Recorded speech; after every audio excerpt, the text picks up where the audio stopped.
В новой квартире светло, тепло и просторно. Хоть сегодня заезжай и живи. Наконец, Ткачевы готовы съехать от родителей. Ведь дождались и своей личной квартиры, пусть и через 6 лет. Как мебель, наверное, появится в течение месяца, я думаю, мы переедем, потому что ждали этого, очень рады, что это есть. Тем более в садик нас уже приняли, старшего ребенка. Детский сад микрорайона прямо под окнами, рядом и детская площадка. Все для самых маленьких новоселов, а их немало. Вот у молодой семьи дочь и сын.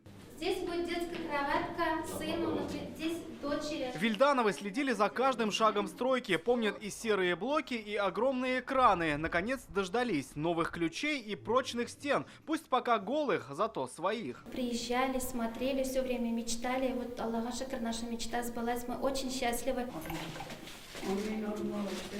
Гульзихан Яблокова устала от съемных квартир. Пожилому ветерану 92. Последние годы живет с зятем, когда дождется своей квартиры, уже не знала. Стройка отставала и отставала. Финальным штрихом была новая система учета энергии. Вот на ее установку и ушли месяцы. Вот они, новые технологии наглядно. Если жители старых домов списывают данные со счетчиков и заполняют квитанции сами, то здесь все цифры будут уходить без посторонней помощи, но пока через провода. Теперь в 13-м доме Салават Купере счетчики сами по себе. Все данные уходят на единый сервер, а оттуда придут счета на оплату. Но скоро информация будет не уходить, а улетать. Сейчас уже есть наработки беспроводной передачи данных, то есть будет общий сервер, и со всех домов, как по мобильной связи, будут через сим-карту передаваться данные. Эффективность подхода новоселы проверят первыми. Самый новый 13-й дом пилотный во всем жилом комплексе. Рамиль Шайдуллин, Ренат Сафин, ТНВ, Казань.